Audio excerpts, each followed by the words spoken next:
예, 국내 코로나19 확산세가 지속 중인 가운데에서 신규 확진자 수는 다시 2,000명대로 치솟은 상황이고요. 특히 수도권의 확진자는 1,600명대 중반을 나타내면서 코로나19 사태 이후 최다를 기록하고 있습니다. 네, 추석 연휴를 앞두고 있는 만큼 방역 당국의 고심이 커지고 있습니다. 두 분과 관련 내용 짚어보겠습니다. 김경우 인제대 서울백병원 교수, 김수민 시사평론가와 함께합니다. 어서 오십시오. 안녕하세요.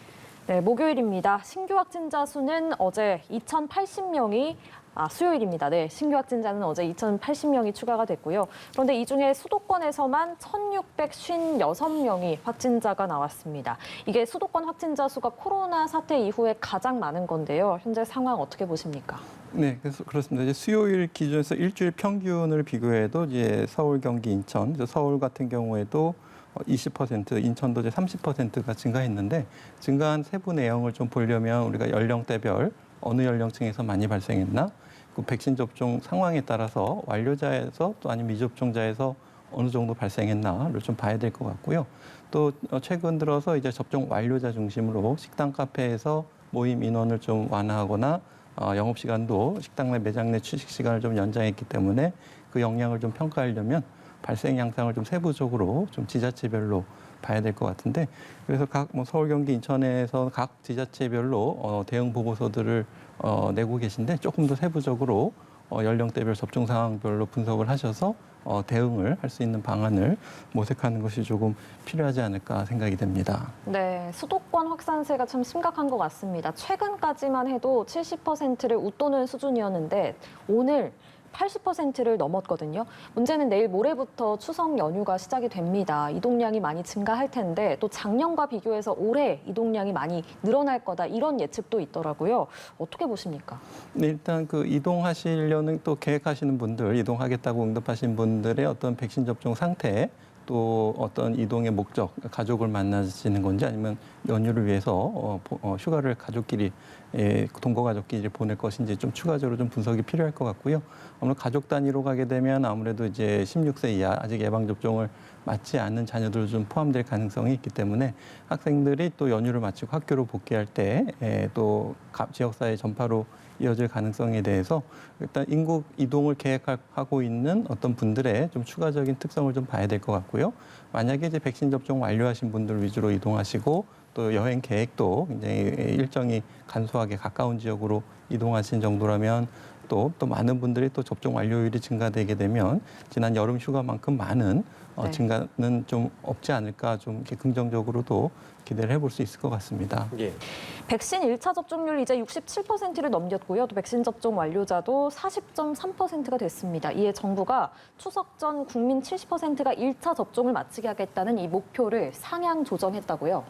네, 그렇습니다. 어느 정도 이제 백신 수급 문제가 풀리기도 시작을 했고, 그리고 뭐 1차 접종이나마 70% 가까운 사람들이 접종을 했기 때문에 이것은 뭐 추석 전에 달성하기는 굉장히 쉬워 보입니다. 그래서 그걸 상향 조정하는 것은 좀 당연한 그런 수순이라고 보여지는데, 근데 그래도 안심을 하지 말아야 될 것은 뭐 얀센을 제외하면 나머지 백신들은 2차까지 맞아야 완료가 되는 것이고, 일각에서는 부스터샷 얘기까지 나오고 있거든요. 네. 그렇기 때문에 1차 접종률만 보지 말고 접종 완료율까지 보고 정부에서 좀 접근할 필요가 있다라고 하는 것이고, 위드 코로나를 검토하고 선언하는 시점, 거기에 대해서도 접종 완료율까지 감안을 충분히 한 다음에 그때 이제 선언을 할 수 있도록 준비를 하는 이런 노력들이 필요하겠습니다. 예. 네. 상향 조정한다는 얘기는 그만큼 이제 어느 정도 여유가 있다는 상황으로 또 보여지기도 해서요. 백신과 관련해서는 어떻게 전망하십니까? 충분히 가능하다고 보세요? 80% 역시도?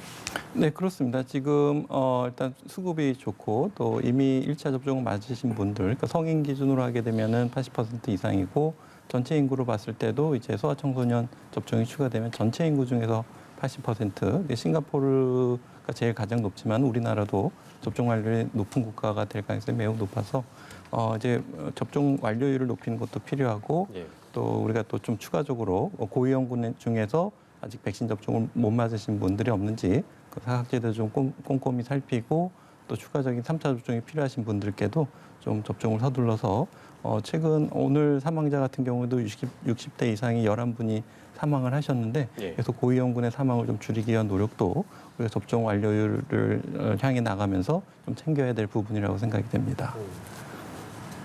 네. 네, 알겠습니다. 또 백신 5접종 사례도 짚어보겠습니다. 전북에 있는 소아청소년과 의원에서 19살 남성에게 놔야 할 화이자 백신을 이번에는 초등학생에게 잘못 접종하는 일이 벌어졌습니다. 그 초등학생 괜찮을까요? 일단 해외에서 그 12세 이상 소아청소년들을 대상으로 뭐 수백만 명이 접종을 하고 있기 때문에 큰 문제는 없을 것 같고 이제 젊은 또 남성 남성 소아 같은 경우에도 100만 명당 162명, 그러니까 10,000명이 1명꼴로 2차 접종 후에 이제 심근염이 생길 가능성이 있어서 아마 이제 소아는 괜찮을 것 같은데요. 그래도 문제는 이제 이런 오접종이 일어나지 않도록 우리가 조금 더 살펴야 될 것 같고 예. 환자 확인 한 번 더 하는 과정이라든지 지금 질병청에서 안내한 것처럼 또 오늘의 백신 현황을 통해서 유효 기간을 한번 확인하는 과정이라든지 예. 이런 것들을 좀 각 접종 기관에서 꼼꼼히 챙기셔야 되는데 좀 사소한 부분이지만 뭐 인식표를 위한 뭐 스티커라든지 그 안내판 이런 것도 각 의료기관에서 자체 제작하는 것보다는 뭐 지자체나 중앙에서 일괄 제작해서 백신과 함께 배포해주는 것까지도 하는 것이 오히려 현장에서 실행 가능성을 좀 높일 수가 있기 때문에 그런 것도 인식표도 아예 그냥 일괄 제작해서 배포하는 것은 어떨까 또 이렇게 좀 생각을 해볼 수가 있겠고 예. 이것은 또 환자들이 또 볼 수도 있고 또 접종하는 의료진들의 어떤 주의사항 같은 것도 큰 팻말이나 벽보 같은 것도 만들어서 접종 전 뭐 환자 확인 한 번 더 이렇게 안내 문구를 벽에 붙이도록 하면은 예. 좀 이런 오접종 사례를 좀 줄일 수 있는 작은 방법이 될 수 있지 않을까 생각이 됩니다. 예, 그런 제안도 해주셨는데요. 여전히 오접종 사례들이 나오고 있습니다. 주의를 했으면 좋겠다는 생각이 들고요. 현장 연결이 좀 길어지는 바람에 코로나19 상황을 여기서 정리를 해야 되는데요. 김수민 평론가께 양해 말씀을 좀 구하도록 네. 하겠습니다. 오늘 두 분 말씀에서 정리하겠습니다. 김경호 교수, 김수민 평론가와 함께했습니다. 고생하셨습니다. 고맙습니다. 감사합니다.